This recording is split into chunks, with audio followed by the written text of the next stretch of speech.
نبی کے دین پہ مٹنے کی بات کرتے ہو، حسین جیسا جاتا۔ السلام علیکم ورحمۃ اللہ وبرکاتہ۔ بسم اللہ الرحمن الرحیم۔ باب کیف کان بدء الوحی الى رسول اللہ صلی اللہ علیہ وسلم وقول اللہ عز وجل انا اوحینا الیک كما أوحينا إلى نوح والنبيين من بعده۔ باب اصل میں ہے ھذا باب، یہ ایک باب ہے۔ مبتدا خبر پڑھ لیا ہوگا آپ نے۔ علمی گفتگو میں نحو کا سہارا لیا جاتا ہے اور شریعت کی وضاحت کرنے کے لیے 16-17 علوم کی ضرورت پڑتی ہے، جس میں نحو کی بھی ضرورت پڑتی ہے۔ لیکن پوری شریعت جس مقصد کے لیے ہے، اس مقصد کو زیادہ یاد رکھنا چاہیے۔ شریعت کا خلاصہ ہے الوحی۔ امام بخاری رحمۃ اللہ علیہ اسی لیے شریعت کے خلاصے سے اپنی کتاب کو شروع کر رہے ہیں، کیونکہ پہلے سمری ہوتی ہے اور اس کے بعد اس کی تشریح، اس کا ایکسپلینیشن ہوتا ہے۔ جیسے اللہ تعالیٰ نے اپنے نبی سے سورہ فاتحہ کو شروع میں لکھوا دیا کہ اس کو شروع میں رکھنا ہے، اس کے بعد پھر اس کا پورا ایکسپلینیشن، اس کی پوری تشریح 30 پاروں میں ہے۔ اور ترتیب بھی اللہ تعالیٰ نے اپنے نبی کو بتائی کہ سورہ بقرہ چاہے جب نازل ہوئی ہو، اس کو شروع میں لکھنا ہے۔ اقرأ بسم ربک الذی خلق والی 5 آیتیں سب سے پہلے نازل ہوئی ہیں، لیکن اس کو بعد میں رکھنا ہے، آخری پارے میں 30ویں پارے میں رکھنا ہے۔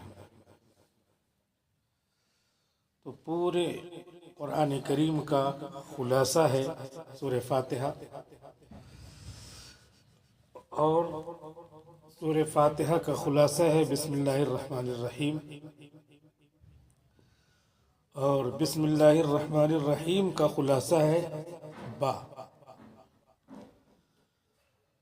اور بزرگوں نے شریعت میں نکتہ اور باریک باتیں بیان کرنے والے حضرات نے یہ بتایا ہے کہ بسم اللہ میں با، اس کو کھڑا کر کے نہیں لکھتے ہیں جیسے الف کھڑا رہتا ہے، ایسے نہیں لکھتے، بلکہ اس کو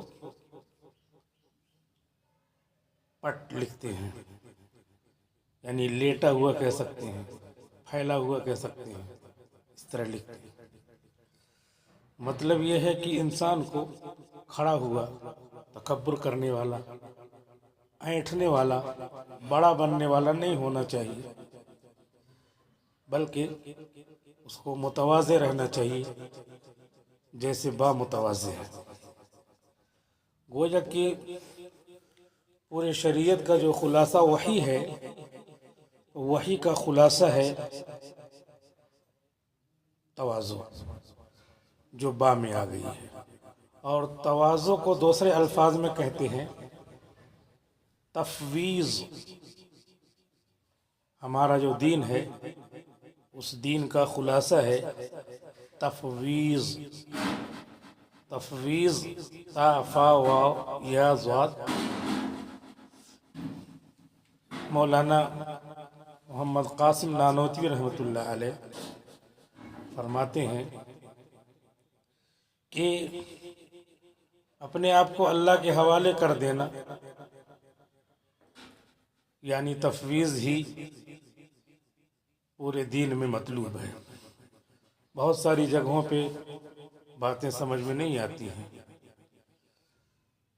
تو وہاں پر اپنے آپ کو اللہ کے حوالے کرنا اور افوض امری الی اللہ جو قرآن کریم میں آیا ہے، حضرت یعقوب علیہ السلام کا قول ارشاد نبوی میں، ارشاد خداوندی میں آیا ہوا ہے، وہی وحی ربانی کا خلاصہ ہے۔ کیونکہ ہم کو اپنے سارے علوم پڑھنے کے بعد عمل کی دنیا میں جو پڑھتے وقت اور پڑھنے کے بعد قدم رکھنا ہے، اس میں سب سے پہلا مرحلہ اور سب سے آخری مرحلہ یہی ہے کہ ہم قدم قدم پر اس بات کو ذہن میں رکھیں کہ سب کچھ اللہ کے حوالے۔ ان صلاتی و نسکی و محیای و مماتی للہ رب العالمین، بے شک میری نماز، میری قربانی، میرا مرنا اور جینا سب اللہ کے حوالے ہے، اللہ کے لیے ہے، اپنا اس میں کچھ دخل نہیں ہے۔ اور کیوں نہ ہو ایسا، بندے کو یہ سوچنا ہے کہ ہمارا ہے ہی کیا؟ اللہ نے ہم کو بنایا، اللہ نے ہمارے نبی کو بنایا، اللہ نے ہمارے دین کو بنایا، اللہ نے جبریل کو بنایا، جبریل کو واسطہ بنایا۔ پورا دین جو دلائل اور مسائل کا مجموعہ ہے اور اصول کا مجموعہ ہے، اس کو نبی کو پہنچایا اللہ ہی نے کیا۔ پھر اللہ نے 63 سال کی زندگی نبی کو عطا فرمائی، اور پھر 63 سال کی زندگی میں آپ نے اللہ کے حکم سے دین کو سکھایا، دین ہم تک پہنچایا۔ یہ سب اللہ ہی نے کیا۔ پھر اللہ تعالیٰ نے ہم کو طاقت دی، اللہ نے ہم کو بدن دیا، اللہ نے ہم کو نماز کا طریقہ بتلایا، احکام بتلائے، وضو کا طریقہ بتلایا نبی کے واسطے سے۔ پھر اللہ نے زمین بنائی، ہمیں ماتھا دیا، پیشانی دیا، طریقہ دیا، پھر طاقت دی، پھر ہمارے اعضاء و جوارح کو زمین پہ جھکانے کی توفیق دی، اور ہم نے اپنا ماتھا، اپنی پیشانی زمین پر ٹیک دی، اور ہم نے عبادت کی۔ اب جو ہم نے عبادت کی، یہ سب اللہ کا دیا ہوا، پانی اللہ کا دیا ہوا، ہمارا بدن اللہ کا دیا ہوا، اللہ کے نبی کے ذریعے احکام سکھائے ہوئے، اسی کی طاقت سے، اسی کے حکم سے اللہ نے ہم کو جھکنے کی توفیق دی۔ اور اس کے بعد عمل بھی اللہ تعالیٰ نے کروایا۔ طاقت نہ دیتے تو زمین پہ نہ جھک سکتے تھے، قوت نہ دیتے تو زمین پہ نہ جھک سکتے تھے، ہم جھک گئے۔ پھر اس کے بعد اس کا جو رزلٹ ہے، نتیجہ ہے، وہ اللہ تعالیٰ نے ہم کو دے دیا۔ یہ عجیب بات ہے، ساری چیز اللہ تعالیٰ کی اور ثواب ہمارا۔ تو اب یہ سمجھ میں نہیں آتا، تو دل میں تو آتا ہے، سمجھ میں نہیں آتا۔ بس جان گیا میں، تیری پہچان یہی ہے۔ تو اب یہاں پر تفویض ہی، اپنے آپ کو اللہ کے حوالے کرنا ہی ہم کو سیکھنا ہے۔ پوری عالمہ بننے کے بعد، پورا علم دین سیکھنے کے بعد، اگر ہم نے یہ سیکھ لیا کہ ہم اللہ کے تابع ہیں، اللہ جس طرح چاہے ہم کو لے چلے. آج کے زمانے کے لوگوں کی طرح نہیں کہ میرا جسم میری مرضی. تمہارا جسم ہی تمہارا کیسے ہے؟ اللہ تعالیٰ 5 انگلی کی بجائے 4 ہی انگلی پیدا کرے، 5ویں پیدا کر لو تو پتہ چلے گا تمہارا جسم. ہاتھ میں درد ہو رہا ہے، درد کو زور سے دبا کر کے ختم کر دو. ہاتھ میں پھوڑا ہے، پھوڑے میں درد ہو رہا ہے، اس درد کو اٹھا کے پھینک دو. تمہیں درد کو دور کرنے کی بھی طاقت نہیں ہے تو کیسے تمہارا جسم و تمہاری مرضی؟ نہ تو تمہارا جسم ہے نہ تمہاری مرضی چل رہی ہے. لیکن لوگوں نے اللہ کو چھوڑا، تفویض کو چھوڑا، اور اللہ کے رسول نے جو دین ہم کو اللہ کے حکم سے سکھایا تھا اس کو چھوڑا. تو ہمارے سمجھ میں نہیں آ رہا ہے اور ہم اللہ سے کٹ جا رہے ہیں. صراط مستقیم پہ نہ چل کر کے ہم گمراہی کے راستے پہ چلنے لگتے ہیں. اس لیے ہم جب ماتھا ٹیکتے ہیں تو اللہ تعالیٰ الٹا نفع دیتے ہیں. اللہ تعالیٰ کہتے ہیں سب کچھ تو میرا ہے، ساری چیزیں تو میری ہیں، تو اجر بھی میرا ہی ہونا چاہیے. لیکن اللہ تعالیٰ غنی ہے. قل هو اللہ احد اللہ الصمد. اللہ ایک ہے، اللہ بے نیاز ہے. یعنی اللہ کو کسی چیز کی ضرورت نہیں، سب لوگوں کو اللہ کی ضرورت ہے. تو جب ہم نے اللہ کی توفیق سے پیشانی رکھ دی زمین پر تو اللہ نے ہمیں اجر دیا کہ یہ تم ہی لے جاؤ، مجھے ضرورت نہیں ہے. صرف تم نے تفویض بتلائی، خود سپردگی بتلائی تو ہم نے سارا ثواب تمہیں دے دیا. اور اس طرح کرنے سے تم نے غلامی کا اظہار کیا تو غلام جتنے زیادہ غلامی کا اظہار کرے گا اتنے اس کو اونچا مقام ملے گا. کسی کا آستانہ ہے اتنا اونچا کہ سر جھک کر بھی اونچا ہی رہے گا.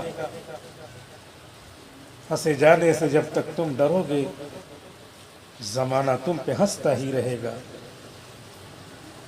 تو یہ سر جھکایا ہم نے تو وہ بھی اتنا اونچا ہے وہ درد کہ پوری دنیا میں سر جھکانے والے ہی کا نام چل رہا ہے. دنیا سر جھکانے والے کو کچلنے پر آمادہ ہے، کوئی وجہ نہیں پا رہی ہے. پھر بھی مسلمانوں کو ہاسپٹلوں میں مار دیتے ہیں، بم برسا کر کے مار دیتے ہیں. ہاسپٹل میں تو دنیا کے بین الاقوامی قانون کے اعتبار سے بھی مارنا کوئی جرم ہو تب بھی جائز نہیں، تب بھی صحیح نہیں ہے. جبکہ کوئی جرم نہیں ہے، جرم بھی ہو تب بھی صحیح نہیں ہے ہاسپٹل میں بم برسانا. اور نہ جرم ہو تب تو غلطی پر غلطی ہے، غضب بالائے غضب ہے. لیکن بلند سمجھ رہے ہیں، سر اونچا کیا نیچا کیا، سر کو جھکایا تو اللہ نے سر کو بلند کر دیا، بلندی عطا فرمائی. اس لیے پوری دنیا میں بلندی اللہ نے سر جھکانے کی وجہ سے دی ہے، ابدیت کی وجہ سے دی ہے. اور اللہ تعالیٰ ابدیت کی وجہ سے بندے کو کہتے ہیں الصلاۃ معراج المومنین. یہ جو تم نے اپنی پیشانی جھکائی، بندگی کی. مولانا اشرف علی تھانوی رحمۃ اللہ علیہ فرماتے ہیں بندگی کا ترجمہ کرو، بندہ کا ترجمہ کرو. یہ تو تھوڑا سا صاف ستھرا لفظ ہے، وہ بندگی اور بندہ کہہ کر کے آدمی چلا جاتا ہے. لیکن بندگی کا ترجمہ ہے غلام ہونا. بندگی کا مطلب ہے غلامی، بندے کا مطلب ہے غلام، بندی کا مطلب ہے بادی. تو ہم سب اللہ کے غلام ہیں، اللہ کی بادی ہیں. اب غلام کا کام کیا ہے؟ جتنے زیادہ وہ دب کر رہے اپنے آقا کے سامنے، جتنے چھوٹا رہے، خود سپردگی جتنا اختیار کرے، اتنے ہی زیادہ بدء الوحی، وحی کا جو آغاز ہے، جو وحی کا پیغام ہے، اس وحی کے پیغام کو پورا کرنے والا ہے۔ اللہ کے رسول صلی اللہ علیہ وسلم کو عبدیت ہی کی بنیاد پر، بندگی اور غلامی ہی کی بنیاد پر اتنا اونچا مقام عطا کیا گیا کہ جو وحی آپ کو مل رہی ہے اس وحی کا ایک نتیجہ ہے کہ آپ کو معراج عطا ہو رہی ہے۔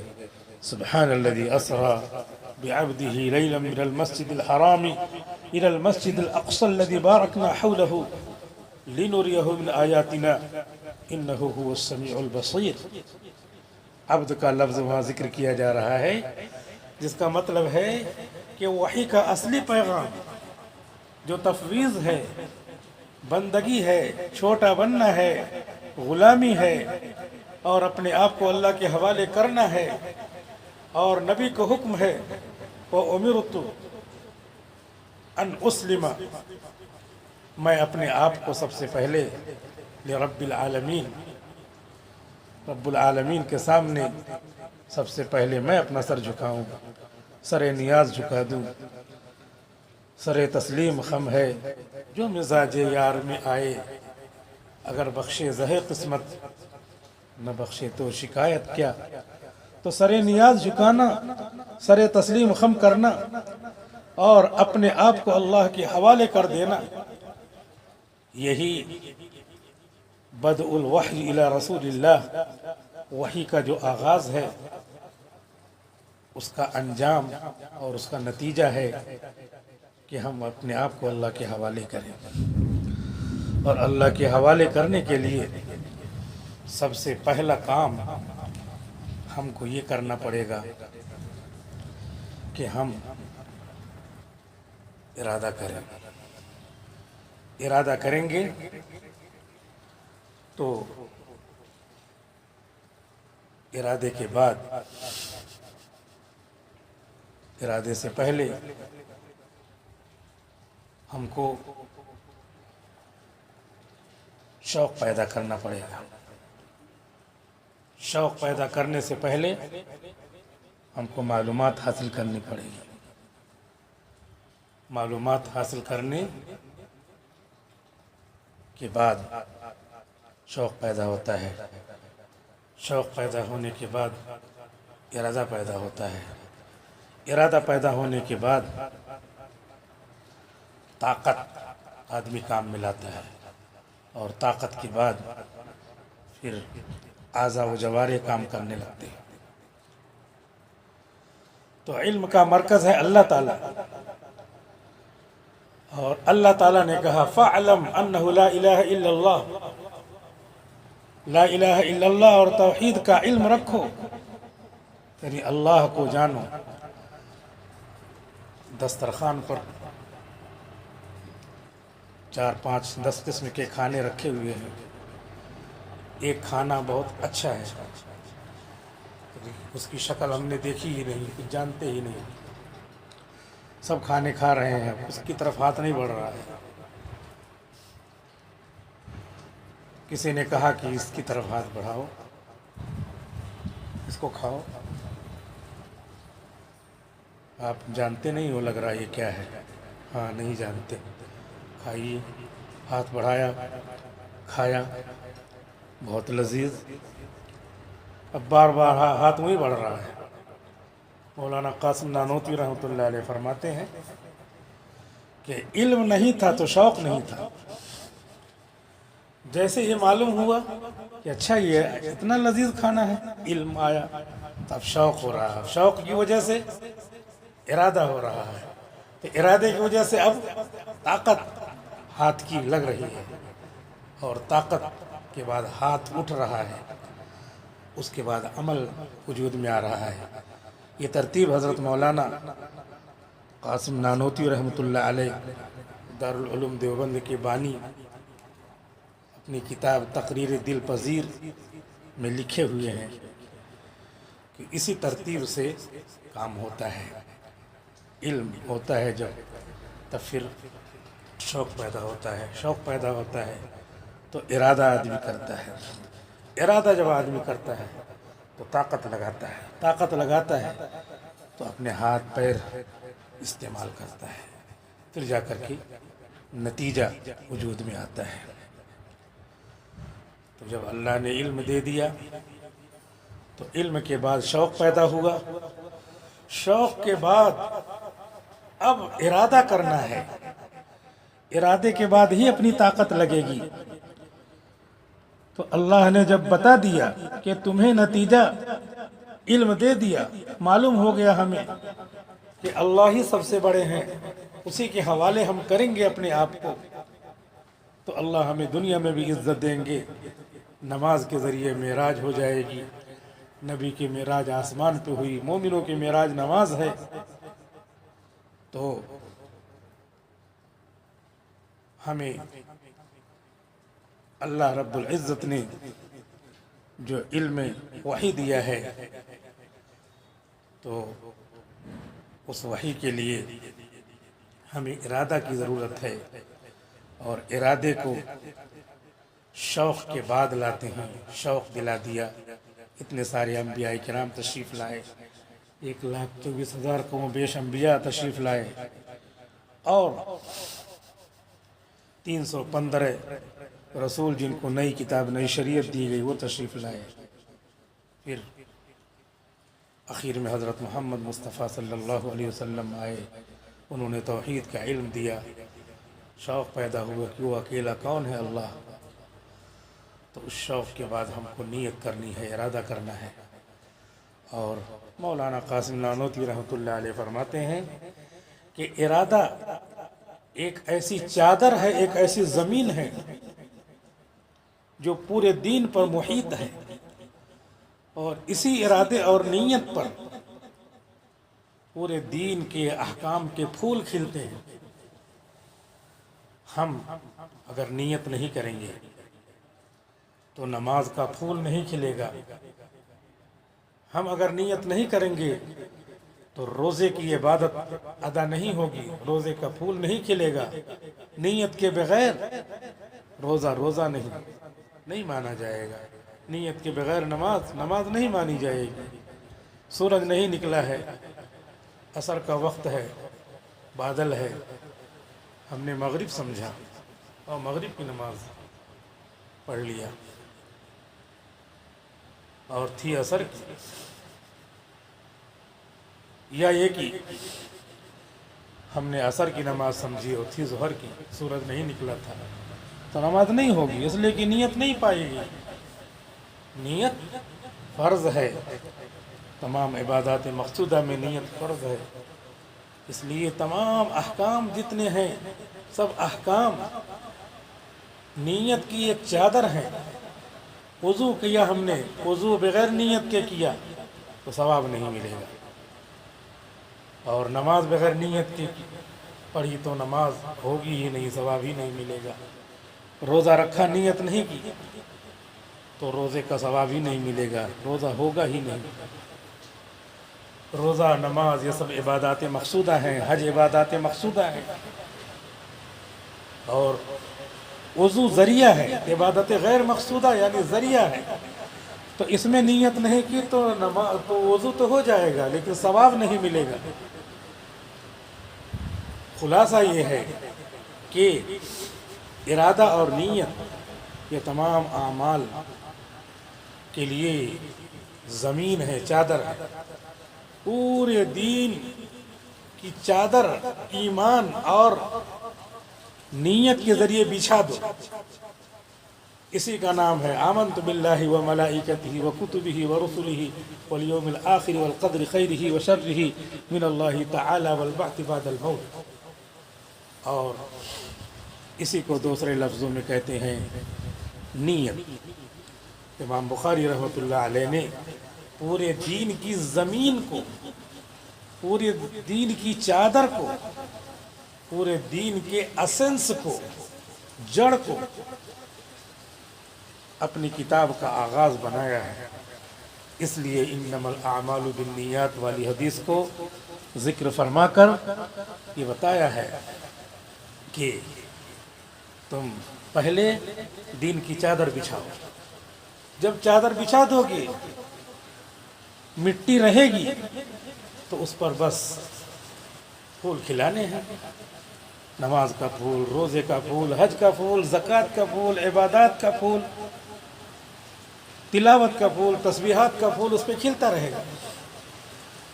اور اگر چادر ہی نہیں بچھایا تو پھر کوئی غیر مسلم نماز پڑھے تو نماز ہی نہیں ہوگی، کوئی غیر مسلم روزہ رکھے تو روزہ ہی نہیں ہوگا، وہ ایسے ہوگا جیسے زمین پر نہیں، کہیں اوپر اوپر اس کا پھول کھلا ہے۔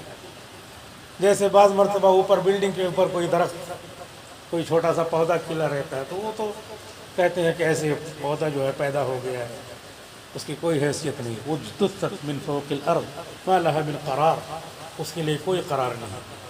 اس لیے غیر مسلم کا نہ روزہ ہے، نہ نماز ہے، نہ عبادت ہے، کیونکہ اس نے ایمان کی چادر، نیت کی چادر بچھائی ہی نہیں۔ تو اسی وجہ سے اگر کوئی آدمی صرف چادر ہی بچھا دے ایمان کی اور پھول نہ کھلائے، تب بھی چادر تو اس کے پاس ہے، نیت کی چادر ہے، ایمان کی چادر ہے، تو اسی لیے وہ جنت میں جائے گا۔ اور پورا کتاب الایمان کے تعلق سے جو حدیثیں آئیں گی وہ اسی طرح کی آئیں گی کہ جن کے دل میں ذرہ برابر بھی ایمان ہوگا وہ جنت میں جائے گا۔ جہنم میں چلا بھی گیا تو حضور صلی اللہ علیہ وسلم اس کو نکلوا کر جنت میں لائیں گے، سفارش کر کے جنت میں لائیں گے، وہ جنت میں چلا جائے گا۔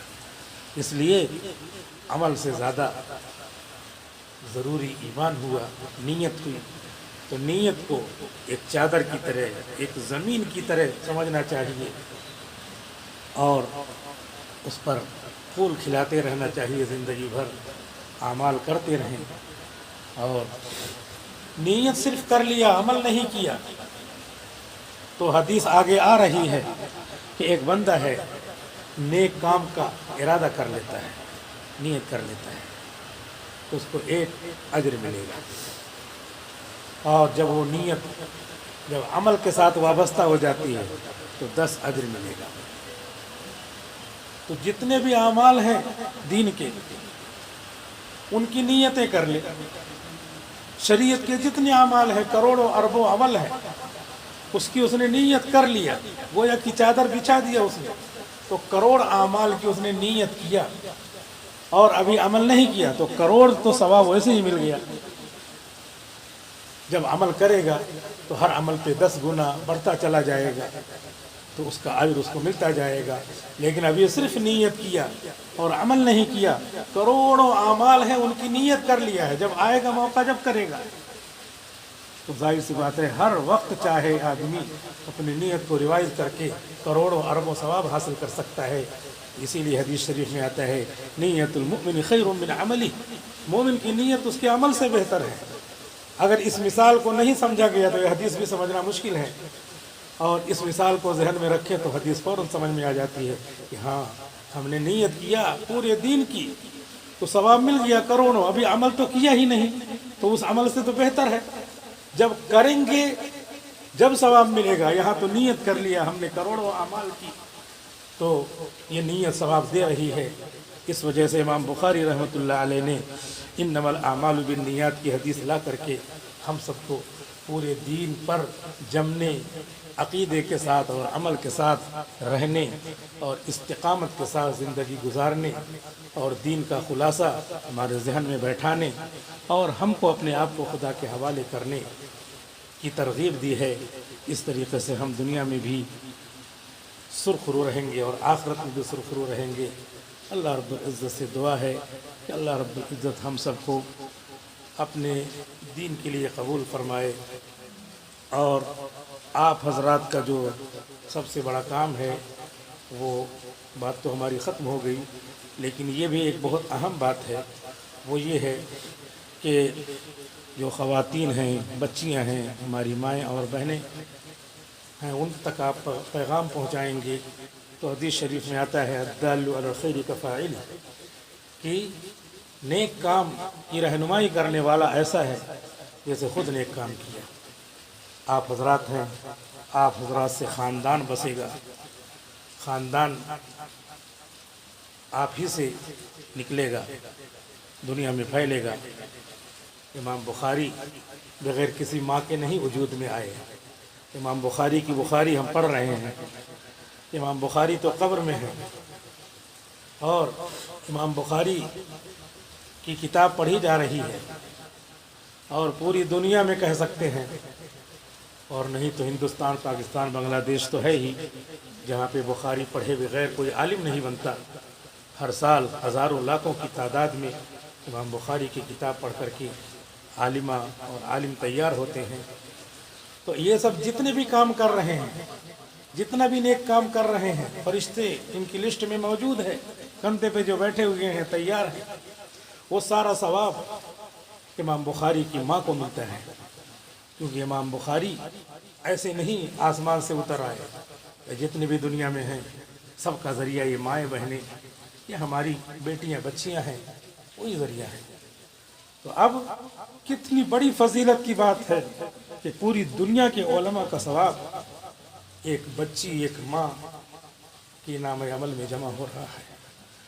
تو یہ امام بخاری کی جو والدہ ہیں ان کو سارا ثواب بغیر کیے ہوئے مل رہا ہے، لہذا کوشش یہ رہے کہ ہم سے ایسی نسل تیار ہو تو امام بخاری جیسی ہو، امام مسلم جیسی ہو، سیاستہ کے ائمہ جیسی ہو، موجودہ زمانے کے حضرت شیخ الاسلام مولانا حسین احمد مدنی جیسی ہو، جنہوں نے 17 سال تک بخاری شریف مسجد نبوی میں پڑھایا، اور حضرت شیخ الاسلام اور حکیم الامت مولانا اشرف علی تھانوی جیسی ہو، اور ہمارے اکابر علماء دیوبند جیسی ہو، تاکہ جہاں وہ رہیں نیک کام کرتے رہیں اور ان کا ثواب ہم کو ملتا رہے۔ اللہ رب العزت سے دعا ہے کہ اللہ رب العزت صحیح دین کی فہم عطا فرمائے اور عمل کی توفیق عطا فرمائے۔ وآخر دعوانا الحمد للہ رب العالمین۔ الحمد لله رب العالمين والصلاة والسلام على سيد الأنبياء والمرسلين ربنا آتنا في الدنيا حسنة وفي الآخرة حسنة وقنا عذاب النار وادخلنا الجنة مع الأبرار يا عزيز يا غفار يا رب العالمين اللهم زدنا ولا تنقصنا وأكرمنا ولا تهنا وأعطنا ولا تحرمنا وآثرنا ولا تؤثر علينا وأرضنا وارض عنا۔ اے اللہ ہم سب کے گناہوں خطاؤں کو معاف فرما، اے اللہ پورے دین پر عمل کرنے کی توفیق عطا فرما۔ اے اللہ ہماری یہ بچیاں ہیں، اے اللہ بہنیں ہیں، بیٹیاں ہیں، اے اللہ ان سب کو اپنے دین کے لیے قبول فرما دے، اے اللہ ان سب کو امام بخاری کی والدہ کی طرح بنا دے، اے اللہ ان سب کو بڑی بڑی اے اللہ متقیہ پرہیزگار عالمہ اے اللہ حافظہ اور دین پر عمل کرنے والیوں کی طرح بنا دے، جن کے ذریعے سے دین خاندانوں میں اجاگر ہو۔ اے اللہ آپ قادر ہیں، آپ قادر ہیں، انک علی کل شیء قدیر، آپ ہر چیز پر قادر ہیں۔ کہ اللہ اس اپنی قدرت کو دکھا دے، کہ اللہ اسلام کا بول بالا فرما، جو باتیں کہی گئی ہیں کہ اللہ اس کو کہنے سے زیادہ سننے سے زیادہ عمل کرنے کی توفیق عطا فرما۔ اللہ کے رسول کی تمام دعائیں ہم سب کے حق میں قبول فرما، ایمان پر خاتمہ نصیب فرما۔ آمین و صلی اللہ علی النبی الکریم برحمتک یا ارحم الراحمین۔